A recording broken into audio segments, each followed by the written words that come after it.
देवी सरस्वती व्यासं ततो जयति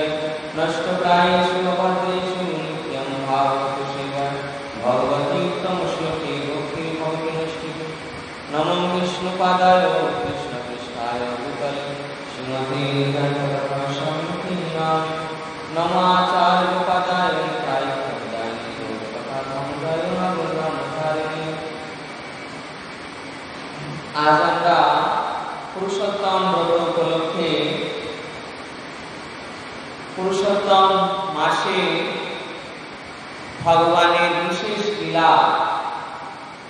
বিশেষ লীলা শ্রবণের মধ্যে বিধান রয়েছে যে এই মাসে ব্রহ্মস্তুতি শ্রীমদ্ ভাগবতের দশম স্কন্ধে বর্ণিত ব্রহ্মস্তুতি, অর্থাৎ ব্রহ্মাজি যে গোবৎস হরণ করেছিলেন ভগবানের লীলায়, যে ব্রহ্মাজি গোবৎস হরণ করেছিলেন, গোবৎস এবং কৃষ্ণের সখাদের হরণ করেছিলেন। এই হরণ করার পর কৃষ্ণের কাছে তিনি যে স্তুতি করেন, এই অপরাধের ক্ষমা প্রার্থনা করে তিনি যে স্তুতি করেন, সেই লীলা পাঠের বিধান রয়েছে। এই জন্য আমরা সেই লীলা আলোচনা করব।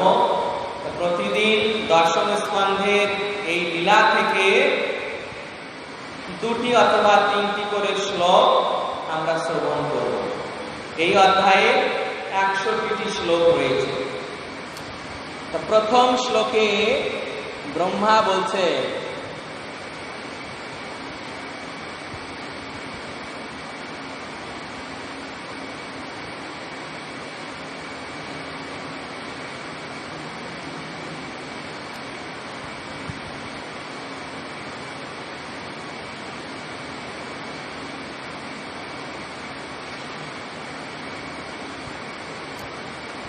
চতুর্দশ অধ্যায়ের প্রথম শ্লোক। শ্রী ব্রহ্মবাচ নৌমি ধতে অগ্রবকুশে তড়িদম্বরায় গুঞ্জাবতংশ পরিপিচ্ছল সন্মুখায় বন্যস্রজে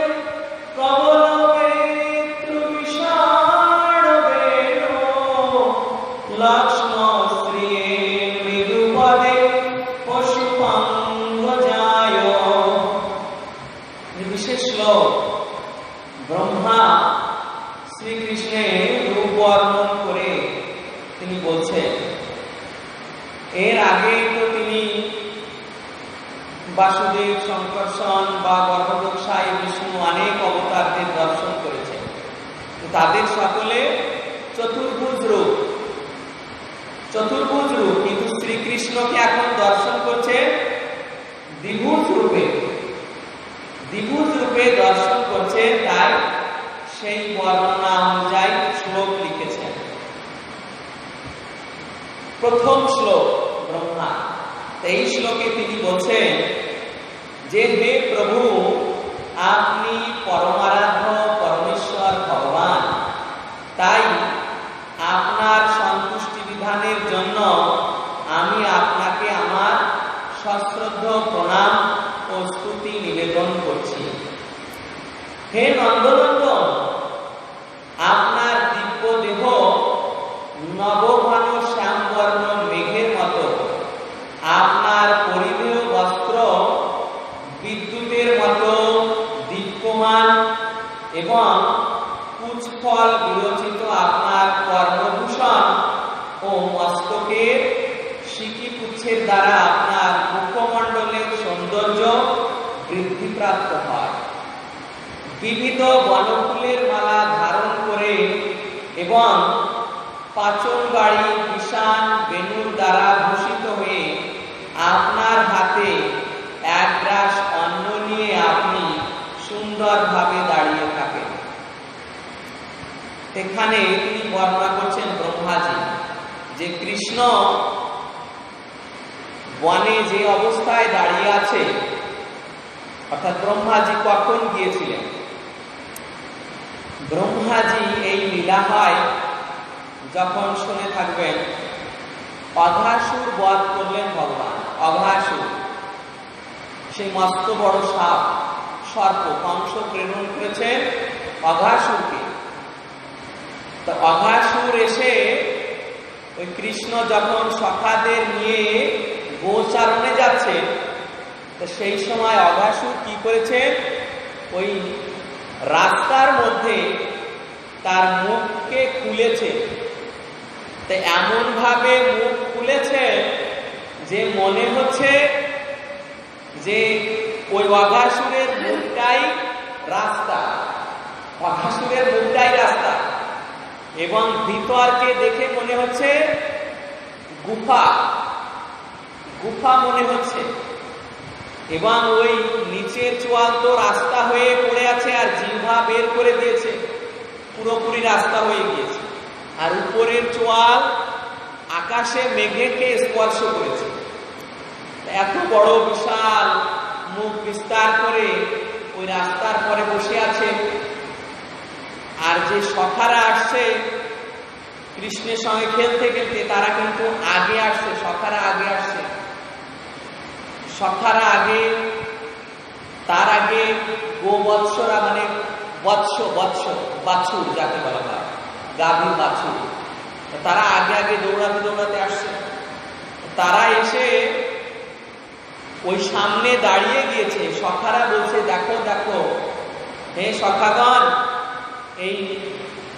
এই যে নতুন একটি জিনিস আমরা দেখছি, একে দেখে মনে হচ্ছে যে নতুন একটি গুফা। একে সাপের মতো মনে হচ্ছে, কিন্তু এটি আসলে গুফা।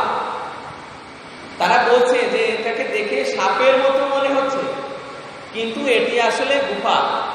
চলো আমরা এই গুফার ভিতর গিয়ে বিশ্রাম করি। এই বলছে একজন সখা আর একজনকে বলছে চলো চলো যাই। তারা ভিতরে প্রবেশ করেছে, কৃষ্ণ তাদের নিষেধ করছে যে যেও না, যেও না, যেও না। তথাপি তারা ঢুকে গিয়েছে এবং আনন্দে লাফাতে লাফাতে ঢুকে গিয়েছে। কৃষ্ণ দেখছে যে কৃষ্ণ বিমর্ষ হয়ে গিয়েছে, যোগ মায়া শক্তির প্রভাবে লীলা হচ্ছে। কৃষ্ণ আটকাতে পারেনি তাদের। তখন যখন ঢুকে গিয়েছে, অঘাসুর কিন্তু মুখ বন্ধ করছে না। ওই মুখের ভিতর থেকে গন্ধ বের হচ্ছে, গন্ধ, গন্ধ মানে দুর্গন্ধ। যে অঘাসুর অন্যান্য জীবজন্তু খেয়েছে, তার মুখ থেকে ওই পচা জীবজন্তুর দেহের অংশ গন্ধ বেরোচ্ছে। সখারা বলছে যে মনে হচ্ছে সর্প কোন জীবজন্তু খেয়েছে, তার মুখ থেকে গন্ধ বেরোচ্ছে। তথাপি ওর ভিতর ঢুকেছে। ঢুকে কৃষ্ণকে ডাকছে যে কৃষ্ণ তুমিও এসো। কৃষ্ণ তো বুঝতে পারছেন যে আসলে দৈত্য, অঘাসুর, কংসের প্রেরিত অনুচর, এ আমার সখাদের বিনাশ করতে এসেছে। কৃষ্ণ তখন কিন্তু চিন্তা করছে যে আমার সখারা এইভাবে ঢুকে গিয়েছে, অতএব আমি ঢুকে ওই অঘাসুরকে বধ করব, তারপর আমার সখাদের উদ্ধার করব।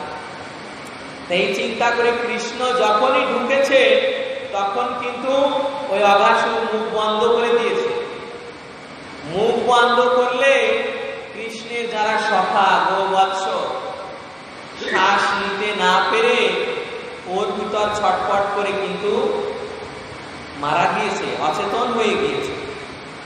কৃষ্ণ তখন সখাদের ওই দুর্গতি দেখে তিনি নিজেকে বাড়ালেন, এমন ভাবে বাড়ালেন যে ওই অঘাসুরের শ্বাস রোধ হয়ে গেল, গলাটা এমন ভাবে রোধ হয়ে গেল যে অঘাসুর আর শ্বাস নিতে পারছে না।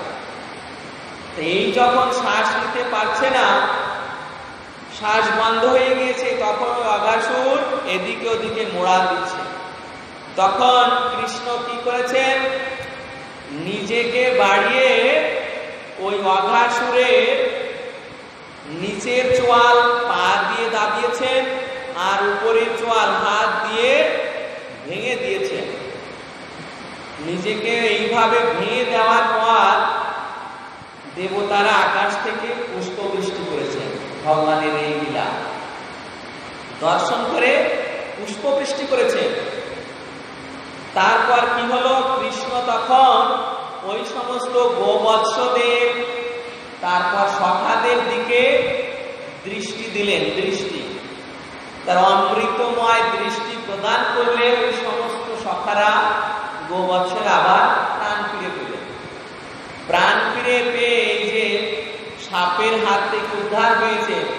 এই জন্য কৃষ্ণকে আলিঙ্গন করছেন এবং কৃষ্ণের জয়ধ্বনি দিচ্ছেন। ওদিকে স্বর্গলোকে দেবতারাও জয়ধ্বনি দিচ্ছে।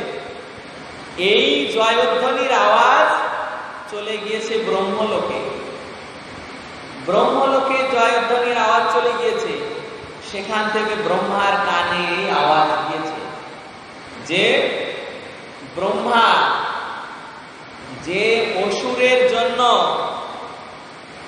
স্পেশাল শাস্ত্রীর ব্যবস্থা করেছিলেন, সেই অসুরকে কৃষ্ণ উদ্ধার করে দিয়েছে। কৃষ্ণের এই প্রভাব আর জয়ধ্বনি শুনে ব্রহ্মার ইচ্ছা হলো, অর্থাৎ কৃষ্ণের ওই যোগমায়ার শক্তি তখন ব্রহ্মার চিত্তবৃত্তিকে হরণ করে নিলেন। ব্রহ্মার মনে তখন সন্দেহের সৃষ্টি করলেন যে এই কৃষ্ণ কি আসলে ভগবান না আর কেউ।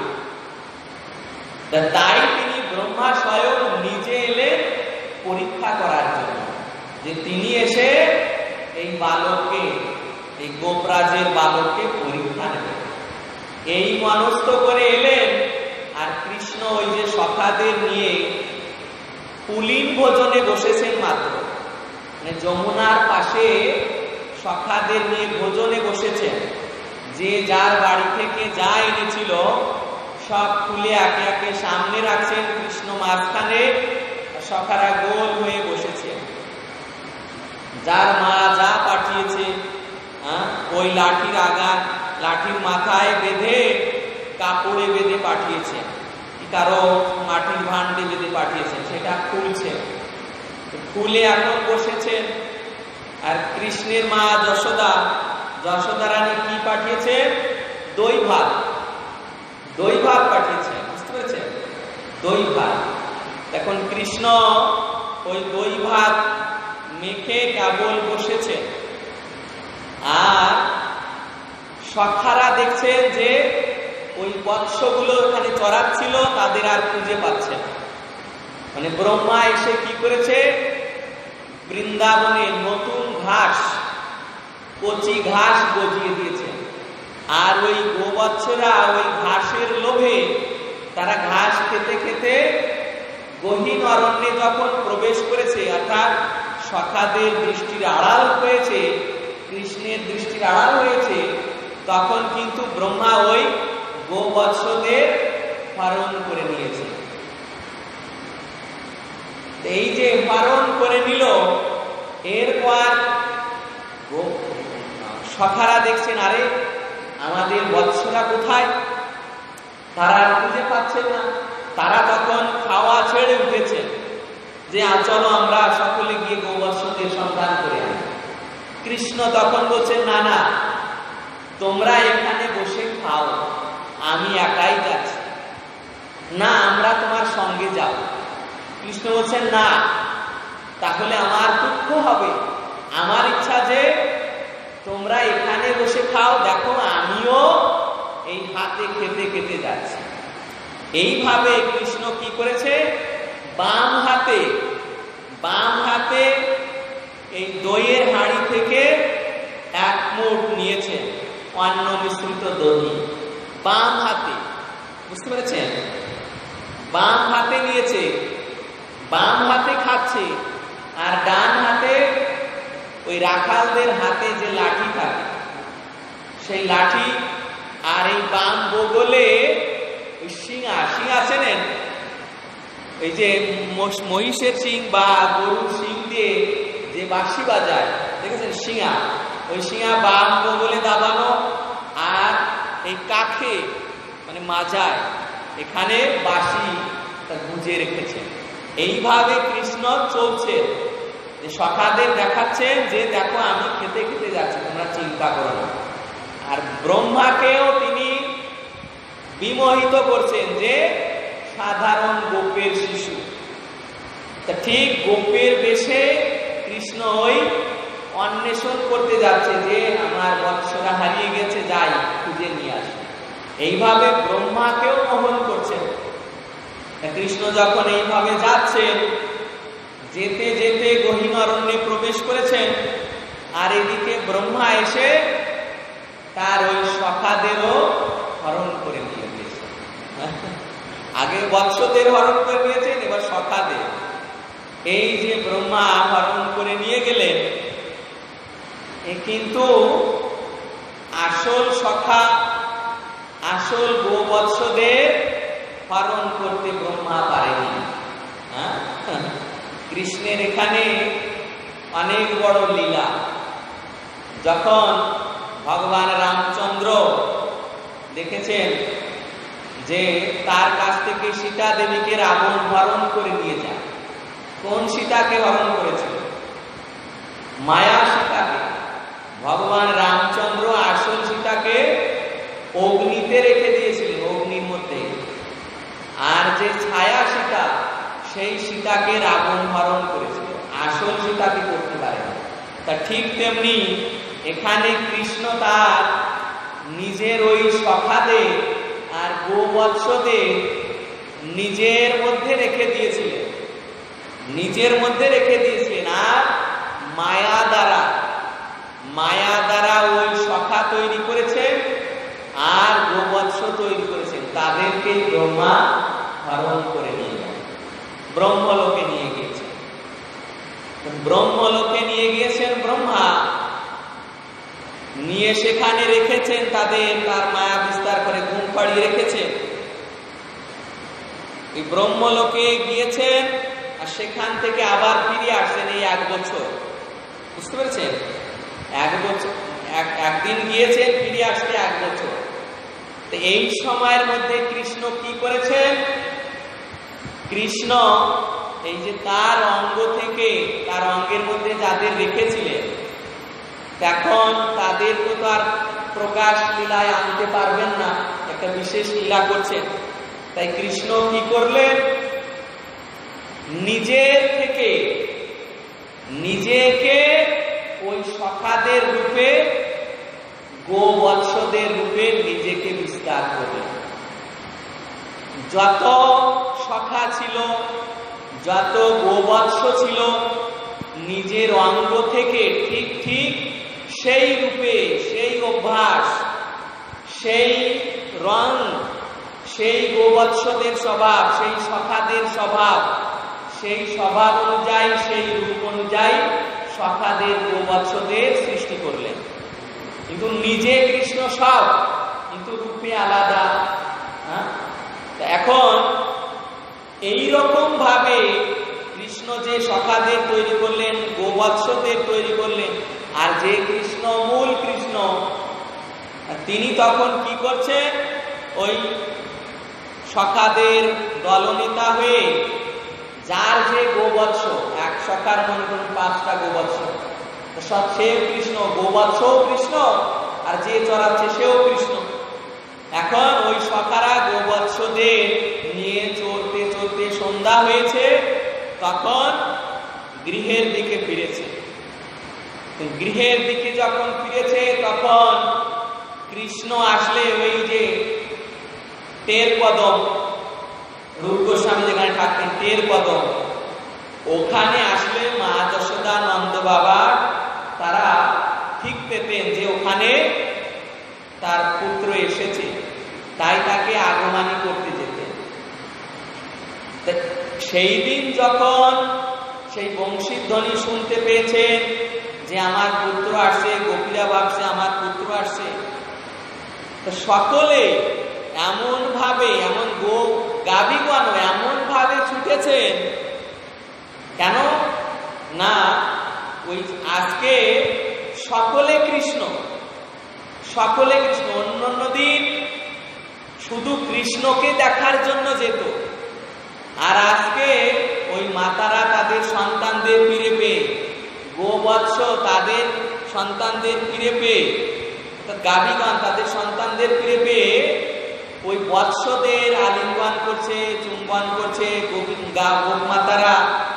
গোপী মাতারা তাদের সন্তানকে আলিঙ্গন করছে। কৃষ্ণের দিকে মা যশোদা, নন্দ বাবা আসছে, আর যার যার সন্তানের দিকে স্নেহ, যার যার সন্তানের উপর স্নেহ প্রকাশিত হচ্ছে। মনে করুন উপানন্দের স্ত্রী প্রভাবতী, তিনি তার সন্তানকে স্নেহ করছেন, কৃষ্ণের কাছে আজকে যাচ্ছেন না। কেন? তার সন্তানই কৃষ্ণ, আজকে তার সন্তানই কৃষ্ণ। এইভাবে গাভী মাতা কৃষ্ণের দিকে না গিয়ে তার বৎসের দিকে যাচ্ছে। কেন? তার বৎসই কৃষ্ণ। এইভাবে সমস্ত গাভী মাতা, তারপর গোপী মাতা, এরা তার বৎসের দিকে যাচ্ছে, কৃষ্ণের দিকে আর যাচ্ছে। অন্যান্য দিন বলরাম কিন্তু দর্শন করে, বলরাম কিন্তু সেই দিন যায়নি। বলরাম এই লীলায় ছিল না, বাড়িতে ছিলেন। তো বলরাম কিন্তু দেখছে যে আজকে অদ্ভুত দেখছি, এই যে অন্যান্য দিন কৃষ্ণ যখন আসে তখন গাভী মাতারা, গোপী মাতারা সকলে কৃষ্ণের দিকে ছোটে, আজকে কৃষ্ণের দিকে না গিয়ে তারা তাদের নিজেদের সন্তানের দিকে যাচ্ছে। কি রহস্য? কিন্তু বলরাম অতটা গুরুত্ব দেননি, কৃষ্ণ এসেছেন, কৃষ্ণকে নিয়ে চলেছে। এইভাবে প্রায় 1 বছর হয়ে গিয়েছে যে সকলে ওই কার সেবা করছে? কৃষ্ণের, বৎসরূপে কৃষ্ণের, সখারূপে কৃষ্ণের সেবা করছে। এই যে 1 বছর সকলের মনোবাসনা পূর্ণ করেছে। ওই গাভী মাতারা, তাদের মনোভাব হয়েছিল, ইচ্ছা হয়েছিল যে মা যশোদা কৃষ্ণকে কোলে করে দুধ খাওয়ায়, তাই তাদের দর্শন করে তাদের ইচ্ছা হয়েছিল যে গাভী মাতারা তাদের নিজের বাট থেকে কৃষ্ণকে খাওয়ায়। এই তাদের ইচ্ছা হয়েছিল, এই জন্য কৃষ্ণ তাদের মনোইচ্ছা পূর্ণ করলেন। গোপী মাতারা মা যশোদার কোলে কৃষ্ণকে দেখে একই মনোভাব করেছিলেন যে কৃষ্ণ যদি আমাদের পুত্র হতো তাহলে আমরা তাকে দুধ খাওয়াতাম। এই যখন গোপী মাতারা মনোভাব করেছিলেন, কৃষ্ণ এই লীলায় তাদের মনোবাসনা পূর্ণ করলেন। এইভাবে 1 বছর লীলা হলো, প্রায় 1 বছর। 1 বছর পূর্ণ হতে মাত্র 5-6 দিন বাকি। সেই অবস্থায় বলরাম, কৃষ্ণ আর ওই যে সখা বেশি কৃষ্ণরাজ রয়েছে, গোবৎস সখাগণ, গোবর্ধনের নিচে ওই 1 বছরের পুরনো বৎসদের নিয়ে চড়াচ্ছে। এই কৃষ্ণ আর কৃষ্ণের সখারা, বলরামও আছে। আর এই যে গাভী মাতারা, এরা নতুন বৎস দিয়েছে, মানে নতুন বাছুর প্রদান করেছে। এখন নতুন বৎসদের ছাড়া হয়নি, এরা ঘরে রয়েছে। আর গোপেরা কি করেছে? ওই গাভী মাতাদের নিয়ে গোবর্ধন পর্বতের উপর ঘাস খাওয়াচ্ছে। আর নিচে কারা? 1 বছরের ওই পুরনো গাভীর বৎস। তা গাভীর বৎস, গাভীর কার প্রতি টান বেশি থাকে? নতুন বৎসের উপর, নতুন বৎস। তা সেখান থেকে ওই গাভী মাতারা ওই পুরনো বৎসদের দেখে, 1 বছরের পুরাতন বাছুর, তাদের দেখে ওখান থেকে ওই গোপেদের হাতে বাঁধা ছিল, মানে দড়িতে তারা লাগানো ছিল, সেই গোপেদের হাত থেকে খুলে গোপেরা ধরে রাখতে পারেনি। ওই নিচে ওই গোবৎসদের দেখে ওরা ধরে রাখতে পারেনি। সেখান থেকে এমন ভাবে তারা লাফ দিয়ে পড়ছে, এসে ওই বৎসদের 1 বছরে যে পুরনো বাছুরগুলো তাদের দুধ খাওয়াচ্ছে। কারণ ওগুলো সব কৃষ্ণ। এই জন্য কৃষ্ণের প্রতি আকর্ষণ বশত তাদের এইভাবে স্তন পান করাচ্ছে। বলরাম আশ্চর্য হয়ে গেলেন। গোপেরা রাগান্বিত হলেন যে সখারা, কৃষ্ণের সখারা বা কৃষ্ণ কেন এখানে এই বৎসদের নিয়ে এসেছে। তারা রাগ করে যখন তাদের মারতে এলেন বা ঝগড়া করতে এলেন, এসে ওই সখাদের দর্শন করে আলিঙ্গন করতে লাগলেন, স্নেহ করতে লাগলেন। বলরাম দেখছেন যে এদের স্বভাব উল্টে গিয়েছে। এরা আগে কৃষ্ণকেই একমাত্র স্নেহ করতেন, আর এরা এখন কেবল তাদের সন্তানদের করছে। কৃষ্ণকে যে স্নেহ করতেন তাদের সন্তানদের করছে। তখন বলরাম একটু চিন্তান্বিত হয়ে কৃষ্ণের কাছে জিজ্ঞাসা করছে যে হে কৃষ্ণ, হ্যাঁ, তোমার একই লীলা, একই লীলা, এর কি রহস্য আমাকে খুলে বলো। তখন কৃষ্ণ বলছেন যে এই যে গোবৎসদের দেখছো, এই যে সখাদের দেখছো, এ আসলে সব আমি। বলরাম 1 বছরের মধ্যে বুঝতে পারে না। তখন কৃষ্ণ বলছে যে সব আমি। কেন করেছো? ব্রহ্মা ওই সখাদের হরণ করে নিয়েছে। এই যে যখন শুনলেন বলরাম ক্রোধিত হয়েছে, কিন্তু কৃষ্ণ বুঝিয়ে বললেন যে এটা একটি বিশেষ লীলা, এটা আমার ইচ্ছায় সংগঠিত হয়েছে, তাই তুমি ব্রহ্মার উপর ক্রোধিত হয়েও না।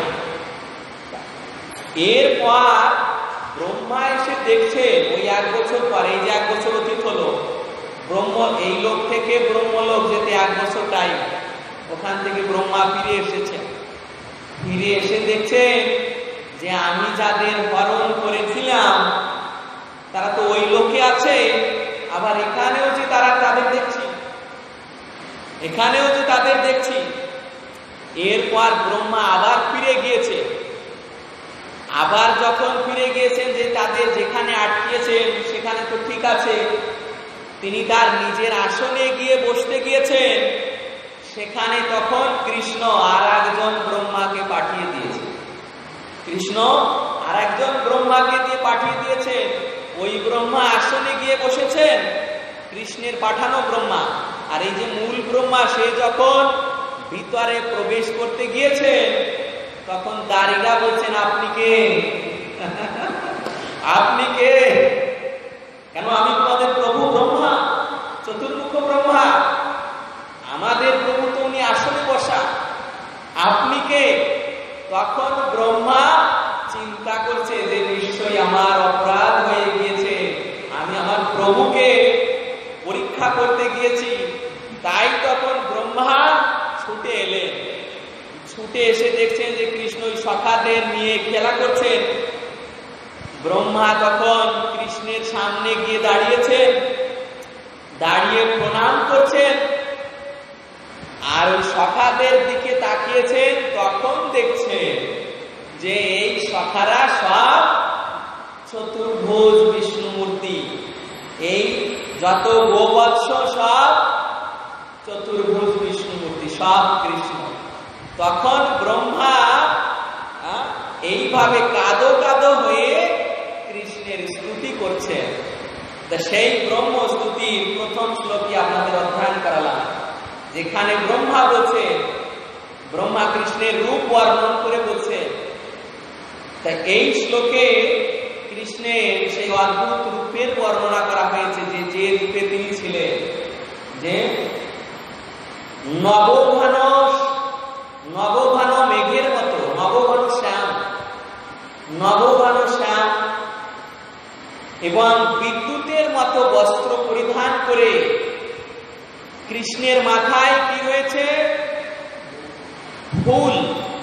ফুল রয়েছে, এবং সেখানে ফুলের অগ্রভাগে যে বেনিতে মা যশোদা কি করেছেন, অর্থাৎ মাথার উপর চুলটাকে এমন ভাবে বেঁধেছেন, সেখানে একটা ময়ূরের পালক লাগিয়ে দিয়েছে, মা যশোদাই করেছেন।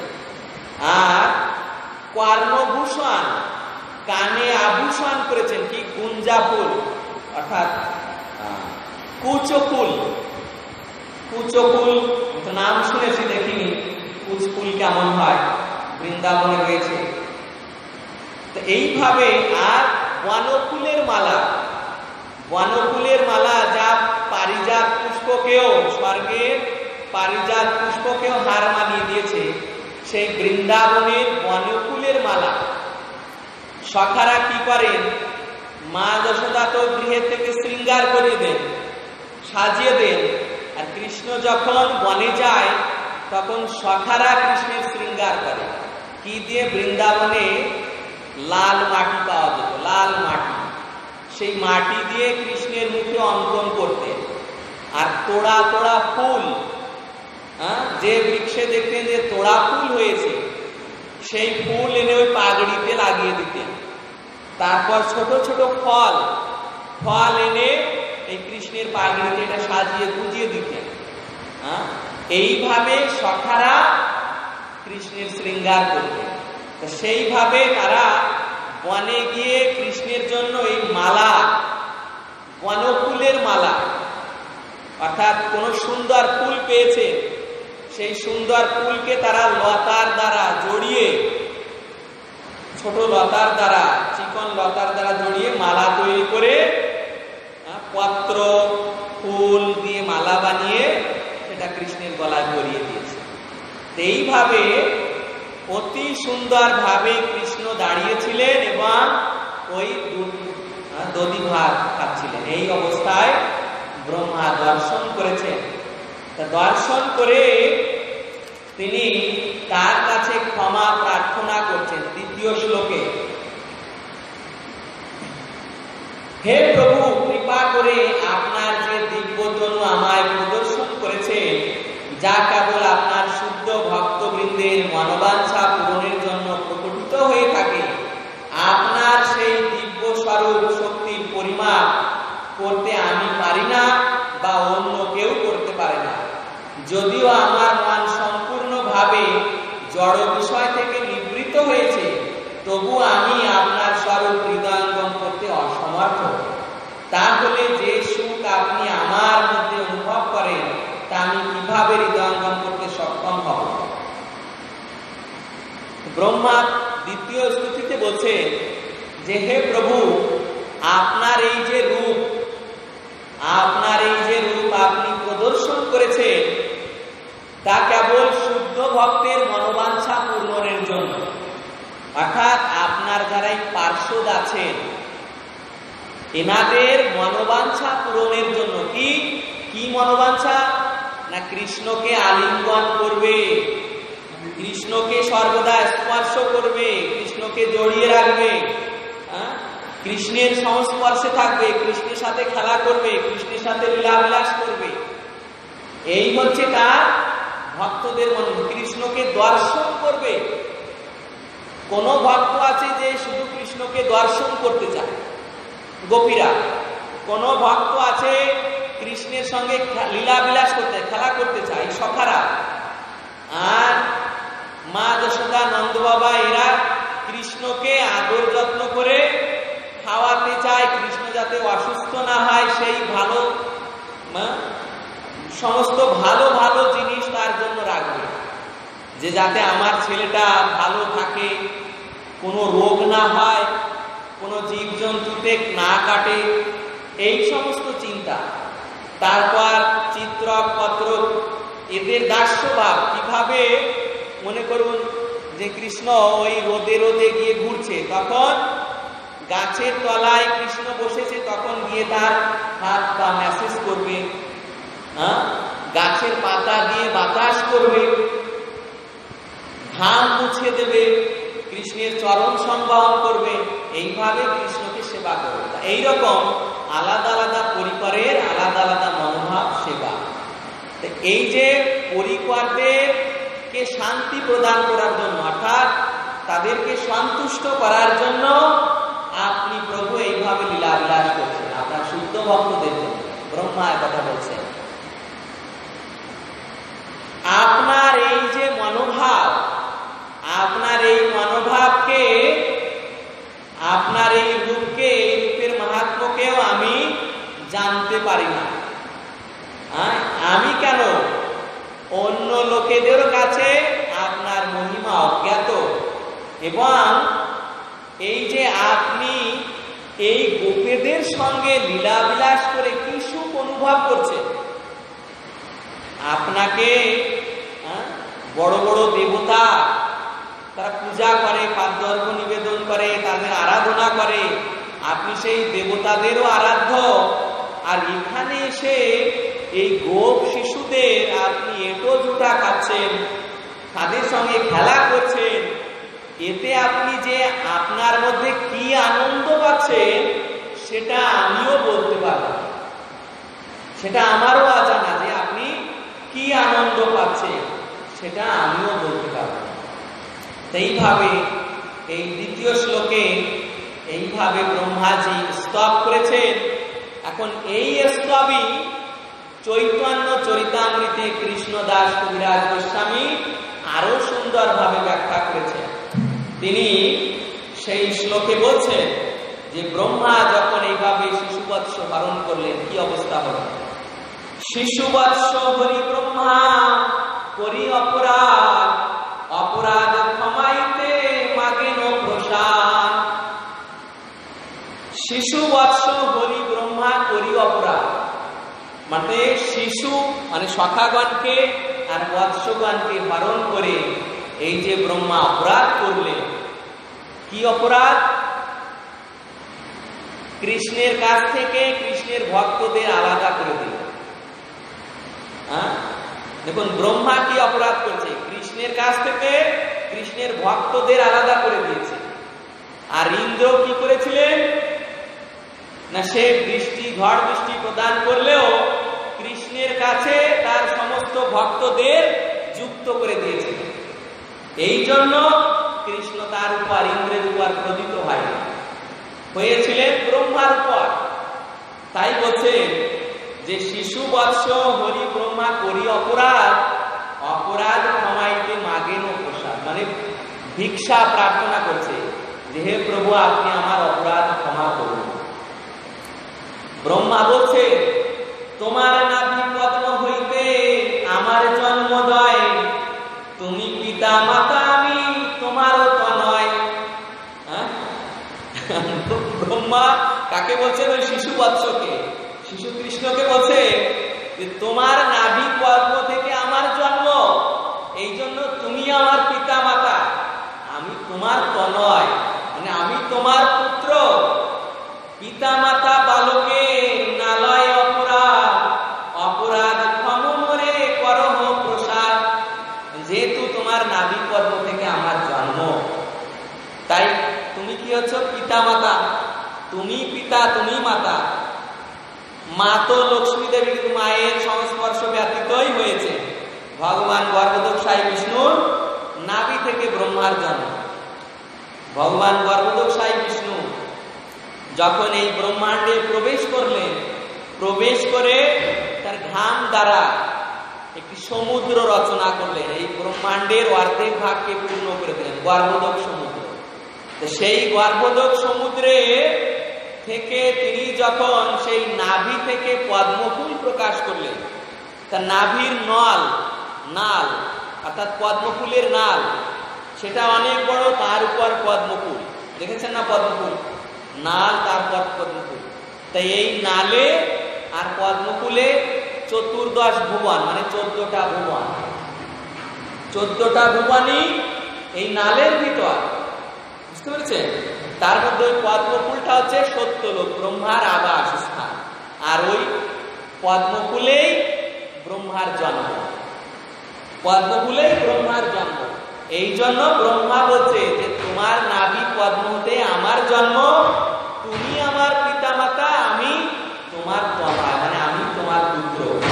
তা পিতা মাতা যেমন নাবালকে অপরাধ নেয় না, এই জন্য যেহেতু আমি তোমার পুত্র, তা আমি এত বড় অপরাধ করেছি, অতএব তুমি আমার অপরাধ না নাও। অপরাধ ক্ষম করো করহ প্রসাদ, আমার অপরাধ ক্ষমা করে তুমি আমাকে কৃপা করো। কেন না আমি তোমার বৎস। ছোট ছেলে মেয়ে যদি পিতার গায়ে লাঠিও দেয়, তথাপি পিতা মাতা কিছু মনে করে না, যে নাবালক পুত্র, তাদের মধ্যে স্নেহ থাকে যে এদের জ্ঞান নেই। তা আমি তেমন তোমার সেই নাবালক পুত্র, তা আমি একটা অন্যায় করে ফেলেছি, এখন তুমি আমার এই অপরাধ নিও না, আমাকে ক্ষমা করো, যেহেতু তুমি আমার পিতা মাতা। এইভাবে ব্রহ্মা ক্ষমা প্রার্থনা করেছে। পরবর্তী দিন আমরা কৃষ্ণ কি বলছে সেই লীলা শ্রবণ করব। জয় জয় পুরুষোত্তম ব্রত কি, ব্রহ্মমোহন লীলা কি, শ্রীমদ্ ভাগবতম কি, সমবেত